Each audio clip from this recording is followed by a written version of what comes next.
for sending us the choices. I don't know how we're going to choose. It looks like a Amazing really list good of books. list. Yeah. Yes. Just There's a lot amazing. of books out there. There's Carrie. Does anyone have any one that they want to what's the word? Are not argue for promote? Anxious people. In Canada, they have Yeah. a contest every year. I don't know if you've heard of it, where they have famous people in different fields debate or promote books, and they all take sides and they argue in favor of their book. Yep. And then they have a contest at the end. So does anyone have one of the books on the list that you'd like to promote and argue in favor? Anxious people. Anxious people. Anxious people. Okay. Midnight Library and Hannah, I think you should read. And what was the other one? Midnight Library? Midnight Library and Hannah. Yeah, I've got that on my list. And I'll say that, you know, me and my Elena Ferrante thing, obsession. Well, me covered. too. But yeah, that's supposed to be made into a Netflix series too. So that should be something. Oh, Well, And- you yeah. know, Well, what? the, I was my disappointed in this Elena Ferrante one. You know, it's more of a young adult type book, I think. But Which book? we're all young in spirit, right? Which book Yeah. are you- yeah. Wait, can I ask a question? Which book is being discussed that's a Bronte book? I don't understand. Elena Ferrante. Elena Ferrante. And like adults. Oh, Lying Life of Adults is what you're Yeah. talking about. Okay, and you, That whole series on is it Sicily growing up? Naples, Italy. Yeah. Yes. Yeah. And that series is amazing. I just absolutely was enthralled by those books. But this one I didn't find quite as interesting. But that's me. Did you read this new one? Yeah. Okay. Hi, Ruth. Hi, Ruth. Hi, Ruth. Did anyone see the TV? I think it was a TV series of My Brilliant Friend. Yeah. They did Yes. that too. So this one That was wonderful. too. Wonderful. Yeah. That was the first in the, was it a trilogy, Laura, or was it 4 books? It was. I think it was a trilogy, but I, Trilogy. Okay. maybe 4. What was it called? I forget. But But My Brilliant, the something. Brilliant Friend was the first in this series. First one. Good book. And for a long time, no one knew who she really was. So that was the big mystery. Everyone was trying Yeah, to that figure was out the mystery. who she was. So here's Adele. Adele is here now. And I want to point out, we all, you may remember we did a Jane Harper book not too long ago, set in Australia. She has a brand new book out. If anyone's interested, it's coming out right about now. So you might. What's it called? It's called The Survivors. Okay. Do you remember that one we did not too long ago? And that is an excellent book. I've read it. Then this one? Wow, you're fast. Yeah. I Yeah, read a lot. geez, Jane. Woo! That's all she I does. read a lot. Yeah. So And has anybody read The Vanishing Half? Yes. Amazing. and that Yeah, was that- Barack Obama's favorite book of the year. Yeah, that I would really like to read that one too. I mean, Okay, that's on my list too. And okay. that, I think, would be lend itself to an interesting discussion. Right. And the Mexican Gothic, I wasn't too sure about, but my library in Illinois that I used to go to just did it as a book discussion. And so I thought, well, I put it on the list. Well, I picked that one only because I never heard of it. It sounded really interesting to me, kind of different. It would be a good one for an October meeting. actually. Oh, yeah. Oh, That's yeah. cool. What about the lost book of Adana Moreau? I don't know. I never I heard of haven't heard of that one. It had a lot of really high reviews when I was. I think it sounds really interesting. You know, well, it's hard to choose. You're just going to have to choose. And a few of It these is have a hard. lot of holds, so they'll have to be put at the end of Right. time. Well, Laura, how are we going to do this? What? How are we going to vote? You're just going to, Well, Some You people send it already in. sent in their list of 6. Did you get my email yesterday? Oh, I'm sorry, I didn't realize I was supposed to send it to you. Yeah, or you know, however you want to get it to me, I'm collecting all the numbers.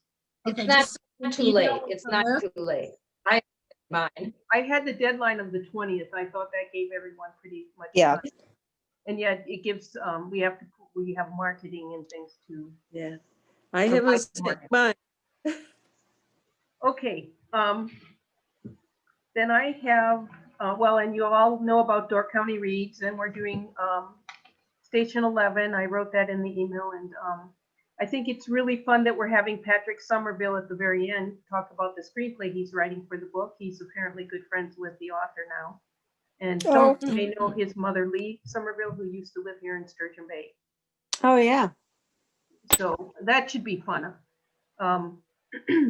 I'm looking forward to that. Has Now, anybody read it yet? Has anybody read Station 11 yet? I read I it. haven't. Oh, yeah. I tried. You tried. Right? The egg- I, So Sorry, Jane dystopian didn't like fiction it? is not my genre. Well, it's not mine Oh, either, but I liked it. Yeah. Egg I thought Harbor it was really read unusual, it and 2 years ago. I so recommend it. Trissa, did you like it? I found it challenging because it's not my type of fiction. Well, it's not mine either. I recently heard 3 authors that have written about pandemic, Yeah. and they were asked the question, who would you recommend? And they unanimously said Emily St. John's Mandel. And the Egg Harbor Book Club is we're reading Glass Hotel. Mm-hmm. I got into the Glass Hotel, got into The Way She Thinks, and reread Station 11. And I think that Hmm. County should get kudos for picking out this book. It's challenging to be talking about a pandemic aftermath Well, in your back. Right.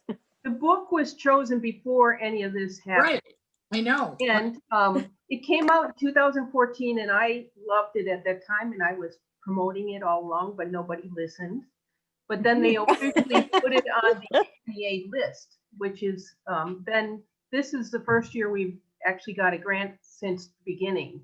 We had it for about 3 years at the Right. beginning, and then there was a break, and now we have it again. And so if you have to choose a book from that list, and so Allan Kopishki is the one who said, let's do this one.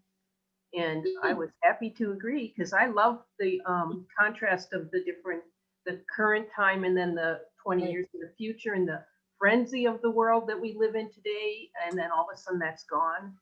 And you know, the Shakespeare, I love that part. And so I hope you guys will read it and give it a good chance. She's a really eccentric person in many ways because she actually grew up on an isolated island in off the coast of near Vancouver somewhere.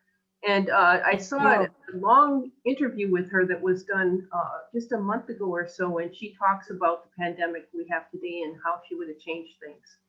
I'll try to dig that up because I thought it was very enlightening how she might have rewritten it under today's. Definitely a challenge. For me, it was definitely challenging. It's not a genre that I usually read, but I'm really glad I read it. And I really look forward to rediscussing it, given circumstances that have happened since the last time I discussed it. I really encourage you to try it. It's not an easy read, but, or at least it wasn't for me, but Okay. I think it's worthy. I think she's interesting. Find that interview with her, Laura. I'd love to see it. I'd love to see what she looks like. She's like a little pixie. Yeah, that's what I.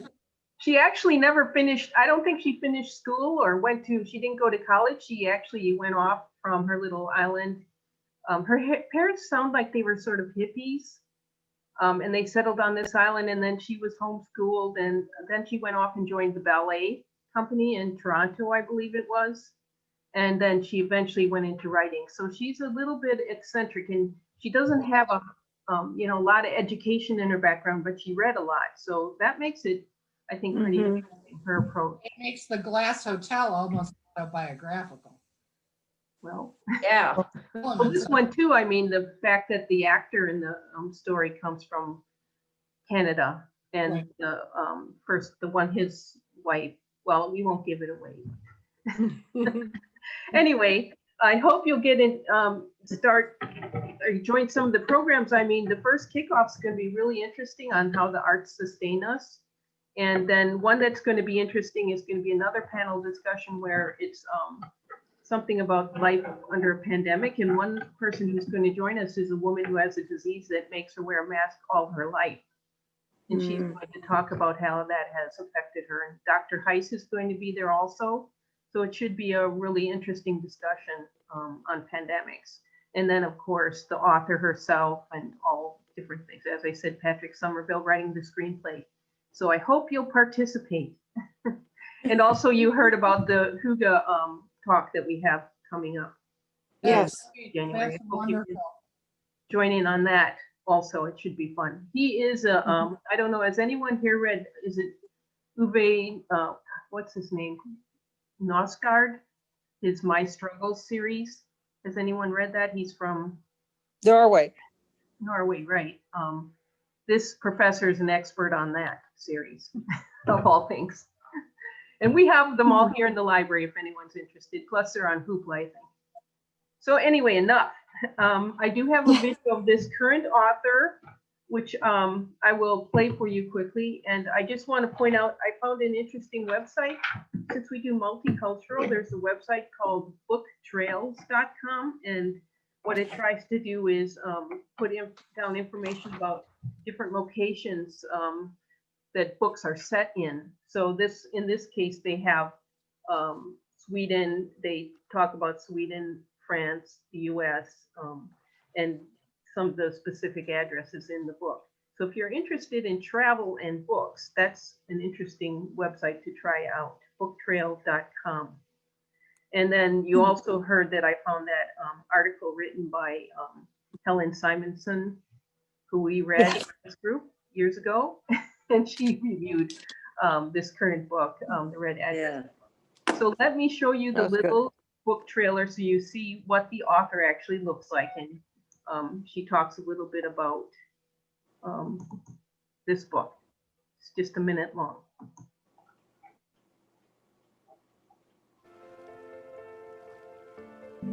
I started by writing stories for my son after I got divorced.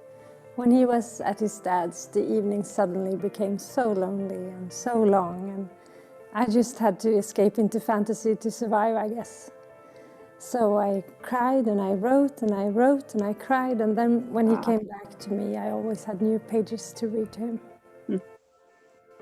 To me, writing is about hope and love and joy and pain. It's about life, I guess. When I was a child, I regarded books as my friends, and I still remember a lot of characters that kept me company in rough times. And now my own characters are my friends. I'm not always sure why they do what they do, but I listen to them and follow their voices. So my son eventually grew too big for my silly stories. But I just couldn't stop writing. I kept on writing when I came home from work and he fell asleep. I skipped TV and social media, and I kept writing to myself. And the characters grew older and older, and the stories grew bigger and bigger. I didn't really think that anyone would publish it, but I'm forever grateful that they did. I'm sure I will keep writing all the way to my last breath. That's what I do. I'm a writer at heart. So that's a little bit about what she looks like. And I watched a bunch of videos. She mentions that she actually had a great aunt named Doris who kept a red address book. So she borrowed that idea from one side of the family. And then she also had a relative on the other side of the family who was a painter and left his painting collection to his housekeeper when he died. So she borrowed that part of the book from that other side of the family. So I thought that was kind of interesting. Well, what did everyone think? I liked it. I did too. I loved it. I couldn't put it down at the end. I liked it too. And I liked the fact that the protagonist was 95. You know, she almost made me feel young. You are young. That's right. Yeah, we're young. Yeah. You're only young as you I think. thought the structure, I liked it a lot, and I thought the structure worked very well. Yeah. I read the review by Simonson, and I didn't agree when she said, well, she liked the book. She clearly liked the book, but then she said the writing was clunky in places. And I don't remember that. I don't remember being disturbed by the writing. And I am somebody who tends to be critical about an author's style. I'll be interested to hear what Trissa thinks about the writing. I enjoyed it. I found the book, thank you, Ruth, for asking. I found the book challenging. I'm a single person who's aging. I'm a woman who's aging. And she brought up some really hard, frank things about being alone.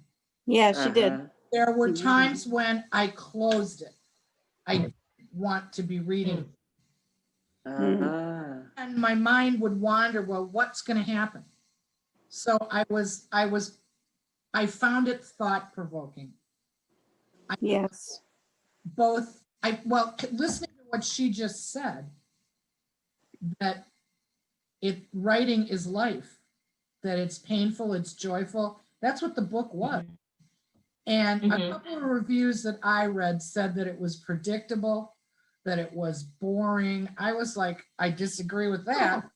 You know, I found it thought-provoking. I found it interesting to be reading it in a time when you're alone a lot and you Right. things. Yeah, I agree with you. I mean, I'm alone. I'm aging. I mean, you know, like, yeah. Well, we all are.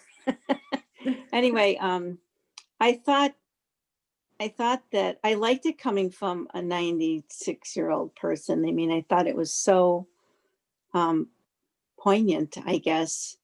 And when she was crossing off people in her address book after they passed away, it reminded me when I was in my 50s, I joined this Presbyterian church in Milwaukee, and it was an aging kind of neighborhood and an aging congregation. Anyway, so I went there one day, and I was early, and I was sitting there by myself, and this little old lady sat behind me in the pew behind me, and she tapped me on the shoulder, and she didn't say hello or anything. She just said to me, "Everyone I know is dead." I was like, what? So, I mean, I was so touched and so like humbled or something by that, because I was probably in my 50s then. And I said, I think I said, "Oh, I'm really sorry." And then I think I said something else, but I really didn't actually know what to say. But, because you could just tell the sadness, in her voice, and for her to tap a stranger on his shoulder and say that. So that memory came back to me when I read this book. But, What would you say to her now? you know what? Yeah, that's a good question. Yeah, because it does change, because now I'm in that age group where some friends and, high school people are passing away. So yeah, I don't know. But that is, that's a sad thing. But it's life. No, of course it's life. And when she I mean, she was still coming to church. She was still talking to me as a stranger. I mean, that's all positive things. But I mean, that just really sticks out in my memory. So, but what I really liked, I also liked about the book was all the adventures that she had. Some really positive, some negative, some horrific, and very interesting. I thought it was, she had a lot of interesting memories. That's for sure. The whole thing in France, And I very Yeah. interesting. I did And- not find it predictable. No, I didn't I was either. quite Oh, surprised. no.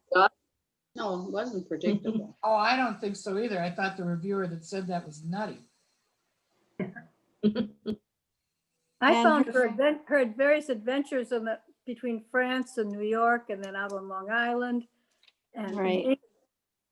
incredible. I kept wondering, my gosh, one woman had all these experiences and that was touched by so many people along the way.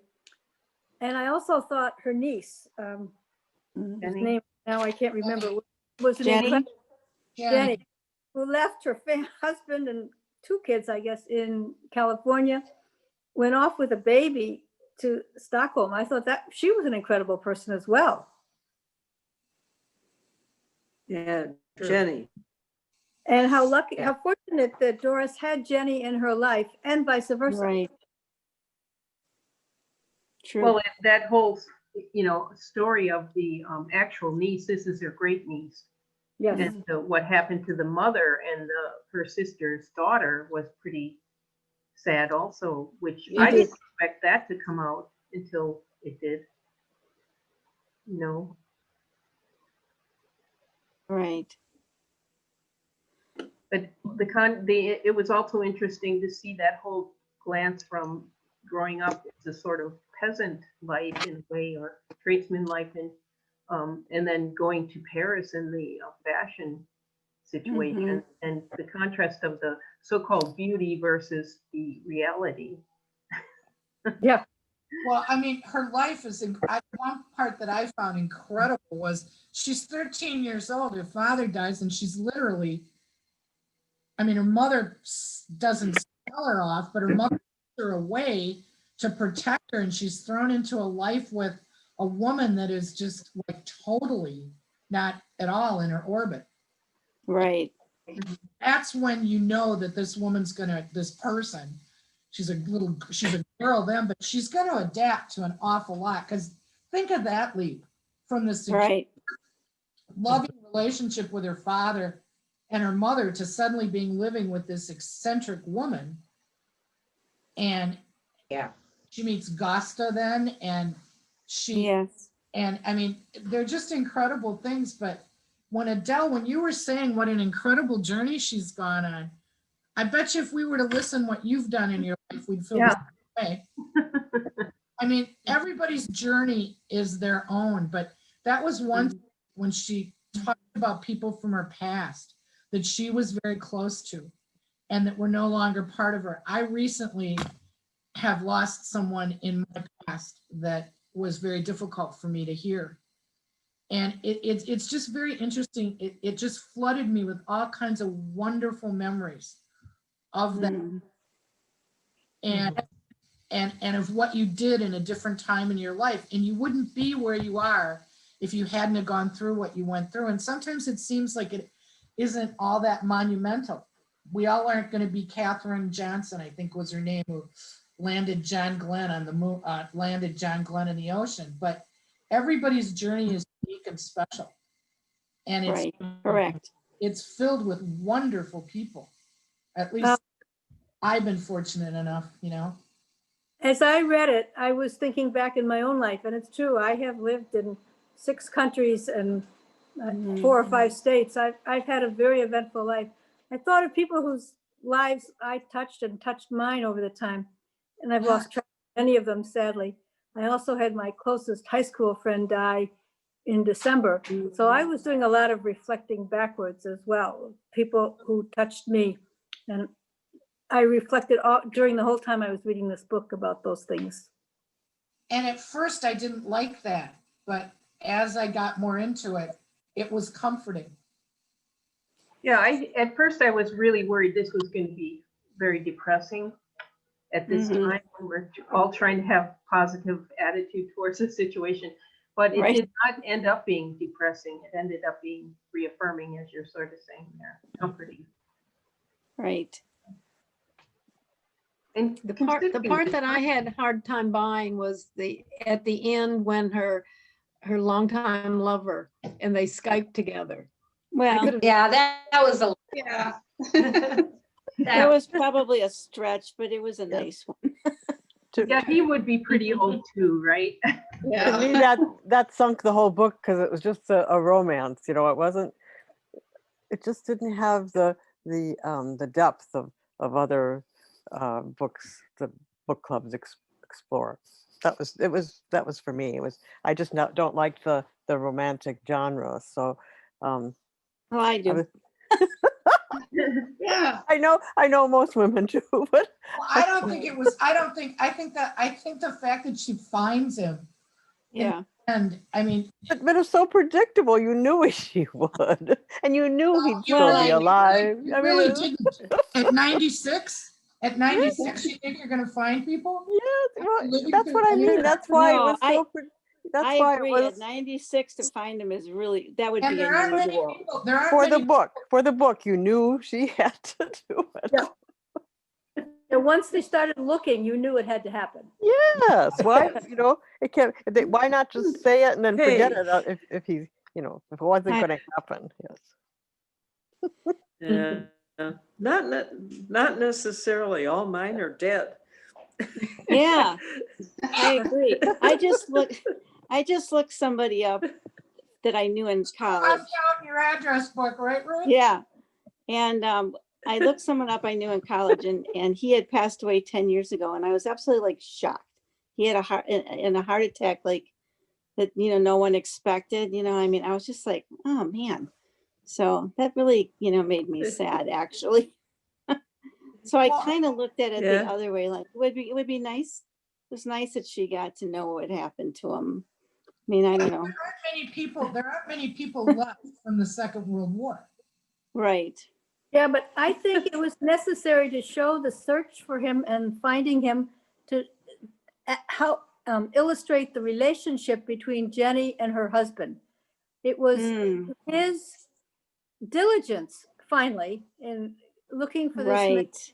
that Right, that's a good point. turned point. on Good. turned on something in her head Yeah, that that was is a good important. point. That had to happen, and it had to happen. It did. Another thing I liked about it was the persistence of people that age using Skype, okay? Yes. I really feel that one of the things that we all need to be doing is we need to be adaptable. And we obviously are. We're doing a book club via Zoom. Yeah. But there are people that are missing from this group that I've spoken with that are Huh. do that. And I'm in another book group that it took me 7 months to convince them that this was okay to do.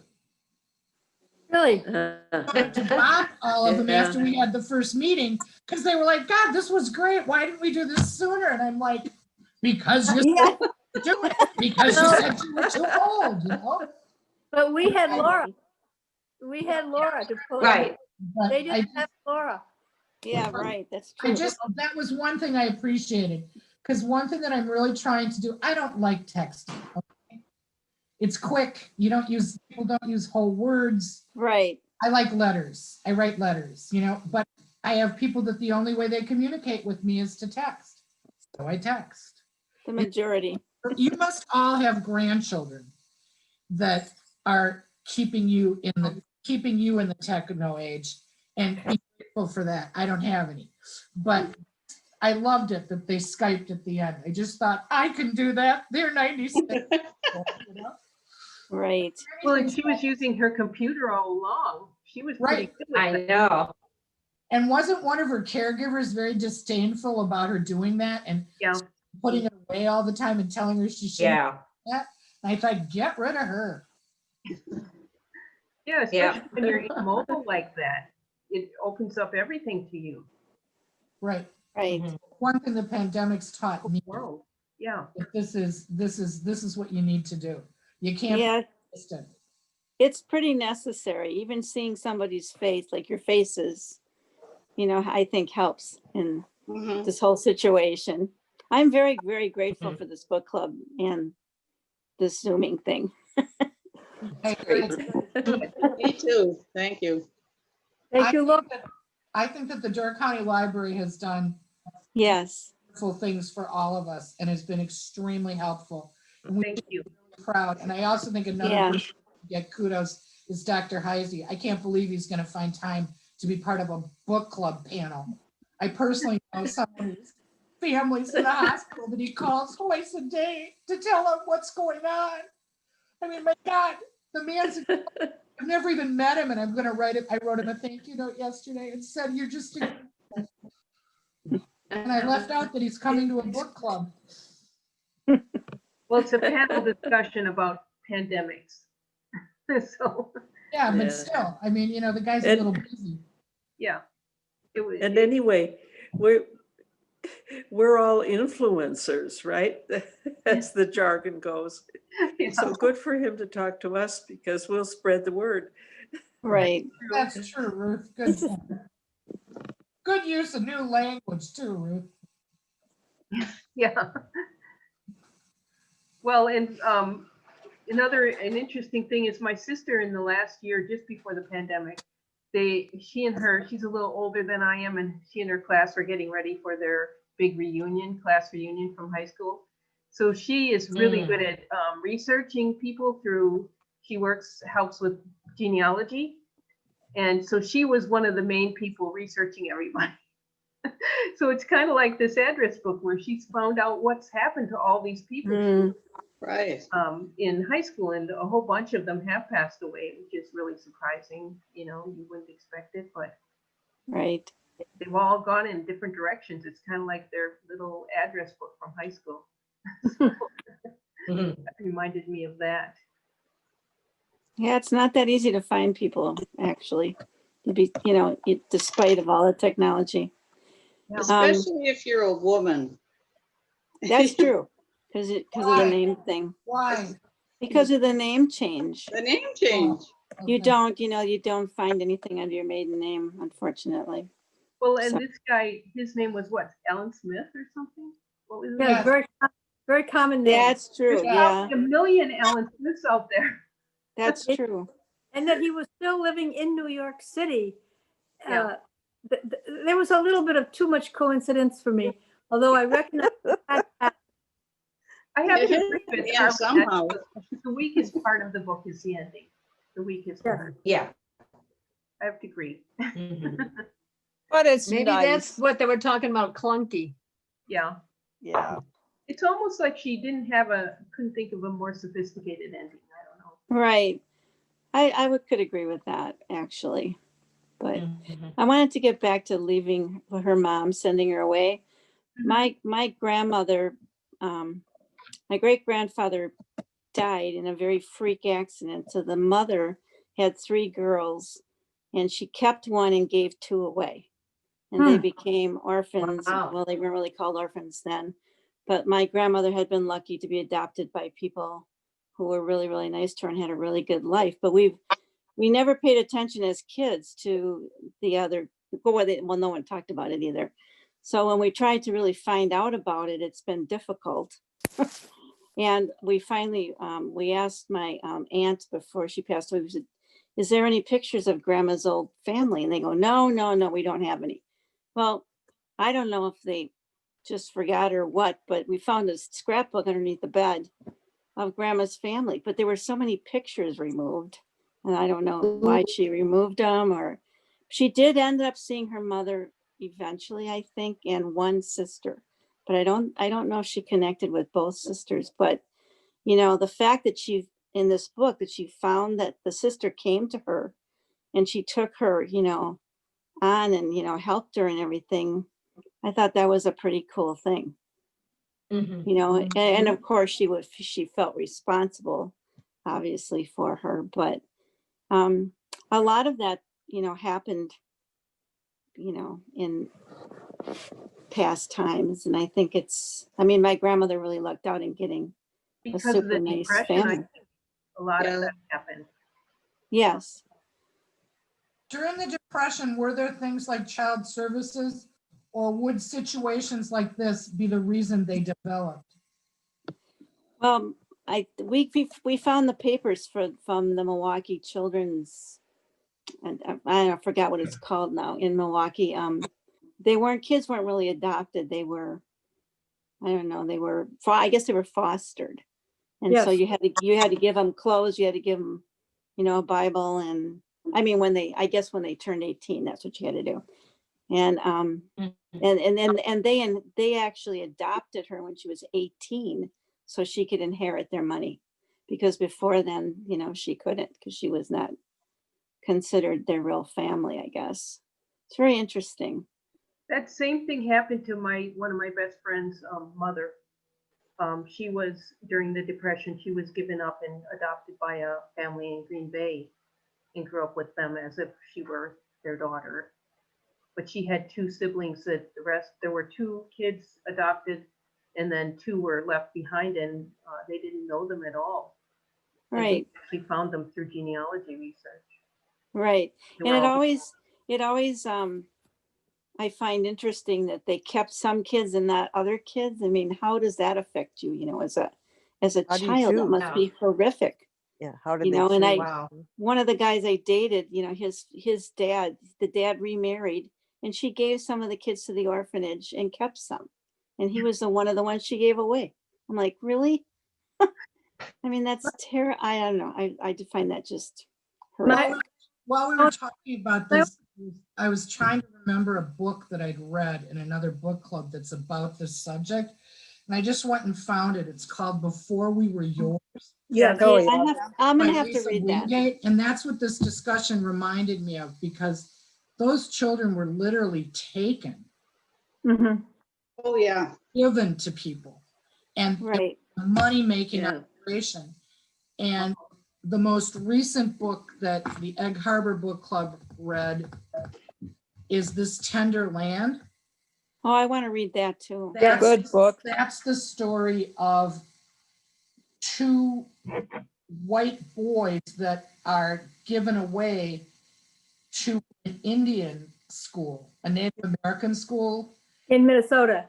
in Minnesota, and the brutality. And then these four kids hook up, a pure Native American, and then, well, and a little girl that's a Native American, and they hook up, and and that's what that was reminding me of. That's why I asked the question about child services, because in cases in these books, these kids were literally given away.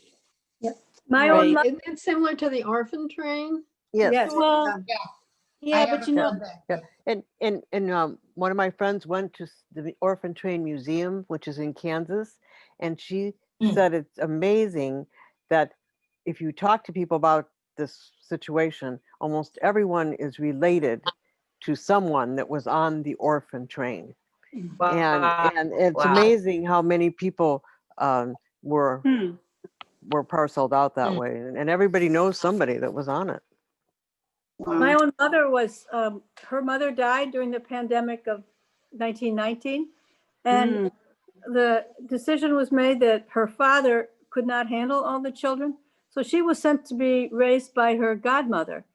And the only stipulation was that they had to meet in church each Sunday.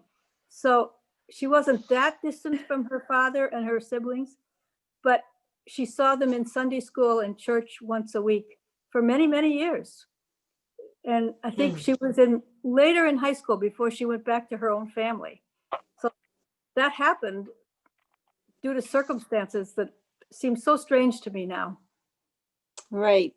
I think Exactly. they seem strange because we have children's services and protective agencies, and it would seem Right. that these logically start because of this.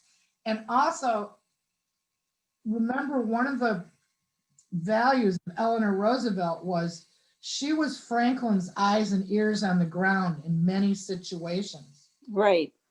And she also was very compassionate about children and did incredible work with children because she came from a pretty tragic childhood herself.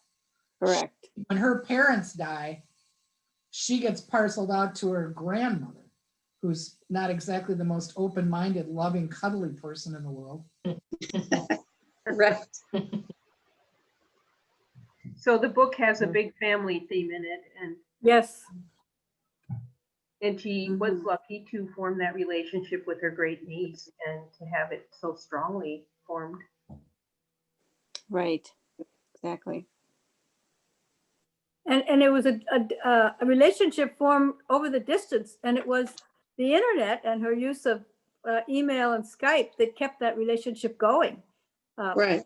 Because I don't think Right. they were on the same continent, even in the same room very often at all. No, they aren't. Yeah, I often wonder what it must have been like in the old days when people would just pick up and leave Europe and come to the United States and never see their family Never here. again. It depends on their Right. nationality. Czech families all came together. Different other nationalities, you're right, they just came by themselves. But for some reason, Czech families came together. They and came then they would sequentially. save money and bring everybody over until everybody was there. Oh, really? Yeah. So yeah, so my But whole in family came. Mhm. Yeah, my Danish ancestors came that way, you know, first like one of the brothers came to Wisconsin, then Hmm. maybe another brother, then the mother and a couple of other people, and they finally all got there. The dad had died, so. Is that called chain migration? No, that's different. Yeah, some people do and some don't. And so, like I have one ancestor, I keep wondering why he came. It's such a mystery. Hmm. My Be Swedish separated. family, they came and then, but half of them went back home. They didn't like it. Really? No, they missed I- Sweden. I think actually I I've heard heard- that a lot of the early people coming over intended to make money and go back home. Yes, The intention my own, that was Yeah. my own There were no family. jobs. Yeah, that's why they came. There was no work. No. of war or whatever else was happening. It was my family's story that they were going to go back, but once grandchildren came, they didn't. Mm. Yeah, that's got to be the difference. So I heard a grandson of Jens Jensen speak once at the clearing, and he said that the family that Jensen left behind thought that he was a gardener in Chicago. Just a gardener for people. Gardener. They had no idea. Yeah. They had no idea how famous he had become until people started coming over and looking up Jensen's family and trying to see where he had, been born and raised. And then his family went like, what? Yeah. Well, getting back to the book, the other thing I really liked about the book was her relationship with the artist, the gay artist, and how much he really, I think saved her in a way by he was really like a family connection when her mom wasn't really a family connection. She wasn't communicating back and forth, but at least writing the letters to him, describing Paris to him. I mean, they definitely formed a bond. I thought that was a really very strong part of the book. Mm-hmm. That why do you think they formed that bond? I think he saw her as a kid when she was working as, as the servant or whatever she was, the maid. I think he really looked at her in a humanistic way, and I think she got that. He didn't look at her like a child or a servant or whatever. He looked at her as a person. He saw something in her. He saw Perhaps her. he looked at her as a person that was in difficult circumstances, as was he, because he was gay. Sure. Right. Being very stereotypic. Relationships sometimes between women and gay men are some of the best in the world. And there are many reasons why, but in this case, I think that there was an opportunity for God to really help a kid that was an outcast as he was.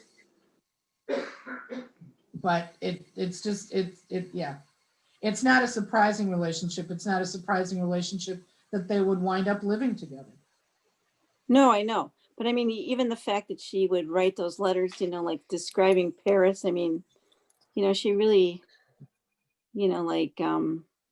took a lot of time to really, I mean, instead of writing to her mother, for instance, maybe her mother wouldn't have written back, but she took a lot of time describing Paris to him because she knew that was so important. to him that he He would missed understand. it. He would Yeah, understand. he knew Yeah, he had been there. well, true. What do you think about the way she was treated by everyone else in the world? I mean, first of all, her mother let her go, and then the employer treated her like a servant. And then she's in Paris and she's beautiful, but she's treated like just an empty-headed person. It seems like very few people treated her with much real respect along the way. Well, she was female and, Yes. and she was also in Paris, at least non-native, a foreigner. Right. I think that's sort of to be expected. And she was an economic entity for the employer in France. She, as long as she stayed beautiful and looked really great in those clothes, she was a profit to him. It was kind of fun to hear about the difference of the fashion industry in France at the time and the United States. Yes. Yeah, Mhm. in the US, yes. Has Yeah, anyone seen that new series, Emily in Paris? Yes, Yes. I have. I thought it was kind of funny because that's showing the contrast again of Right. different approaches of the old French way of doing things versus the American way of doing it, and the influencers like we are. So I thought that was an interesting contrast. Mhm. Yeah, if you guys have Netflix, you should try to watch it. It's cute. It's something that lifts your spirits as Yeah. being depressing, to be honest. Nobody gets killed, huh? No. No. Nobody gets killed. No. No, it's a young American girl who goes to Paris to work with to try to bring some of her social networking skills to the French fashion industry, and they're very Oh. in their ways. And you can, well, you, To an advertising agency, because right. she gets, the first thing she gets handed is something about dry vaginas in menopause women, and she's like, Oh, no. and Yeah. she nails it. It's- She nails it. She comes up with a phrase, puts stuff on the social media, and the woman that's in charge has to start to pay attention to her. And she keeps dumping stuff on her, but the kid wants to work in fashion, and the kid keeps creeping her way into. It's good. It's funny. And if you like Paris, I love Paris, so it's got scenes of Paris, shot in Paris. So Yeah, it kind of reminded me of that. And, there's this idea that beauty is so important and fashion is so important, but every time you look at it in things like this, it's superficial. It's so superficial. And Yes. the way she was treated is so superficial. I find that amazing that people work. And it's the designer that it's the old designer that stands up for her and like pretty much says to everybody, she knows what she's talking about. Leave her alone. right. It's definitely fun. It's a fun series. So I'm glad we read this book. As I I said, am too.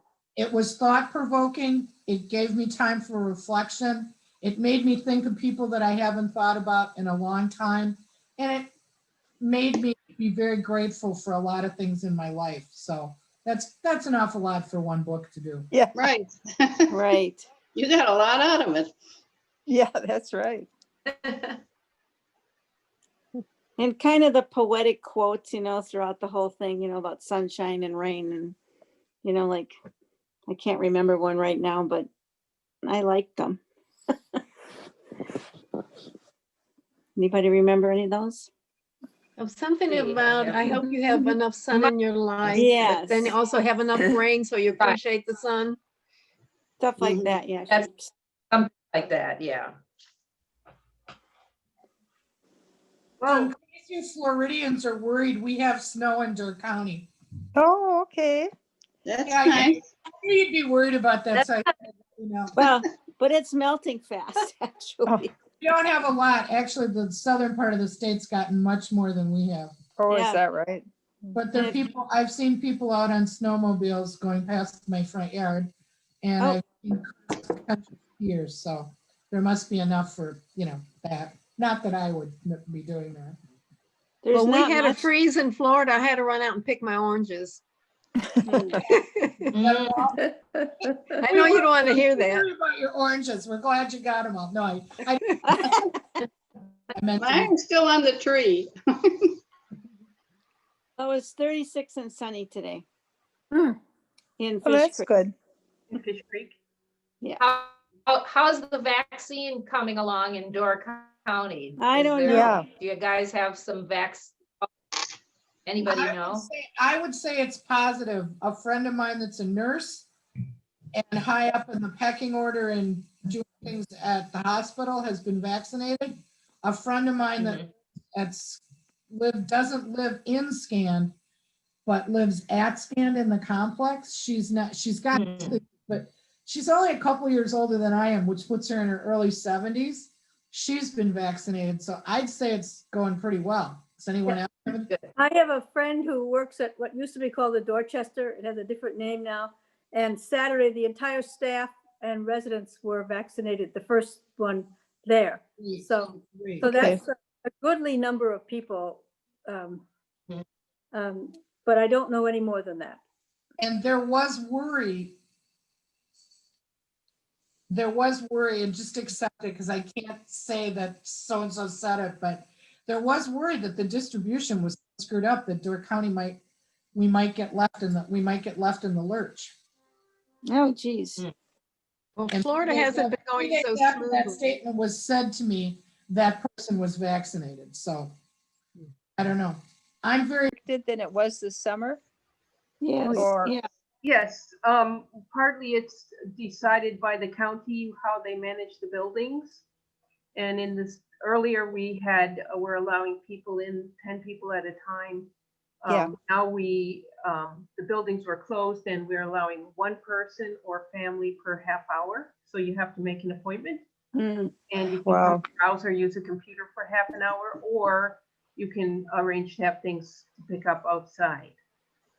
So, Okay, you can request books though, yes, but do you have to pick them up outside? You can't come in and pick them out? you can come in, you can make an appointment for half an hour time to come in. Okay. So some people want to come and choose books and they come in and they usually leave before their half hour. But at least that way people can come in. And that's pretty much the county that made that choice. Ruth, what's the vaccine situation in Madison?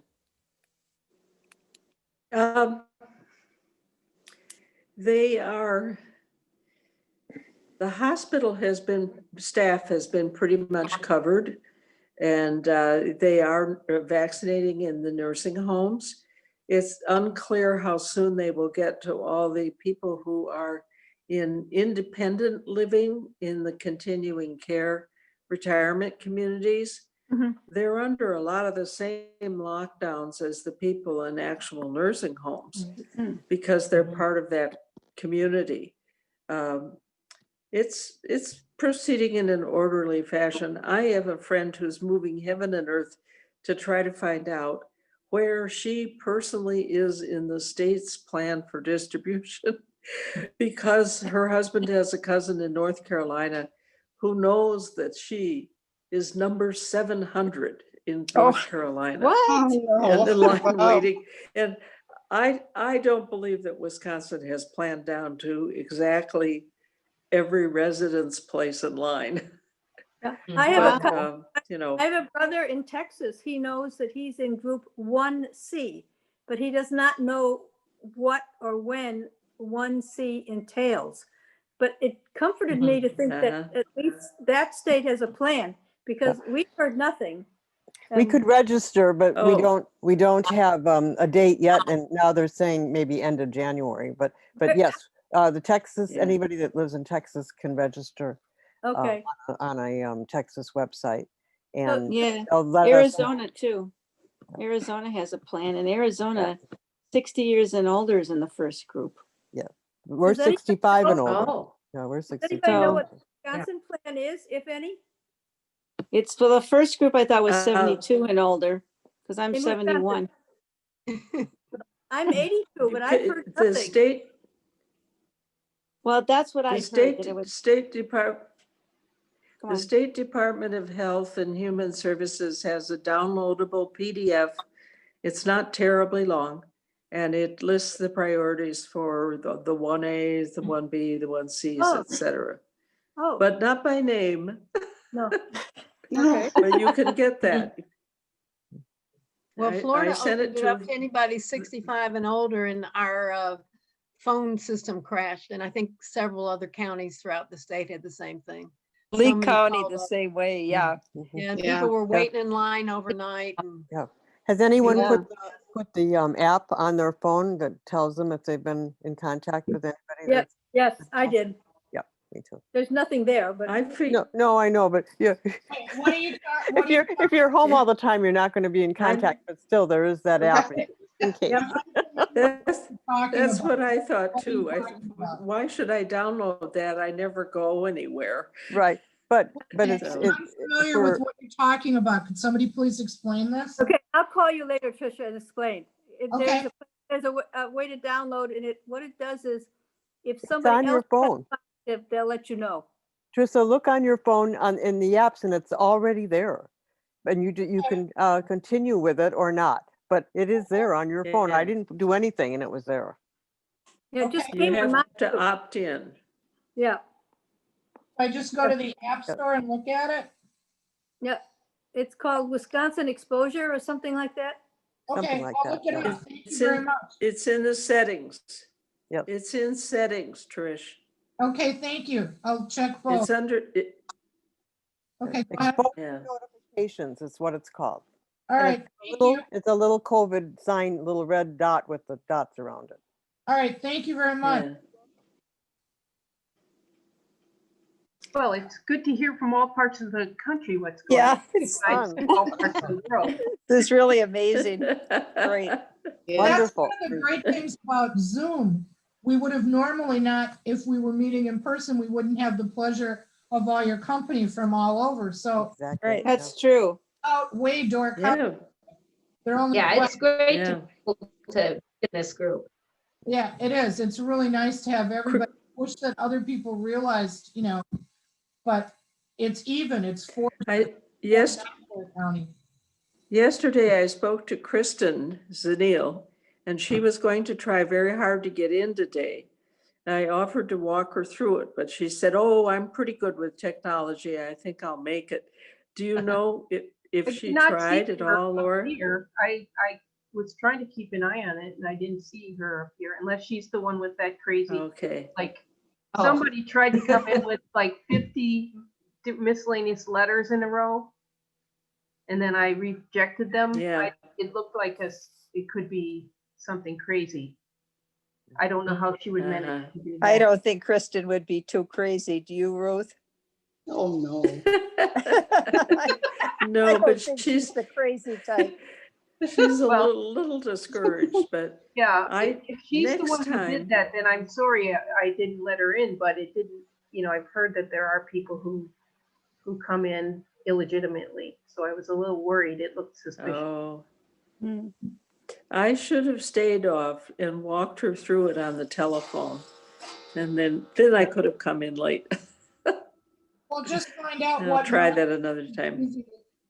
Find out what moniker she's using to come in, and if she's using this crazy, or if she's using what Laura deems suspicious, which is fair on Laura's part. I mean, I think 50 letters, I would have been like, Yeah, yeah. You do have to be Well, I careful. was afraid of that. I was on Yeah. a library site for a program, and it was all going very well and registering and signing up, and somehow they let somebody in that hijacked the Yeah. event Huh? and was asking for credit cards. Who They is said, that? he What said all the tickets were sold, but you could if you gave us a credit card, you'd be on the waiting list. Well, after that, then they were posting that it was a scam, and I just felt so sorry for the library because then I was afraid to go on, even though I was had a ticket, because you just don't know who's looking at you or whatever. So that Yeah. was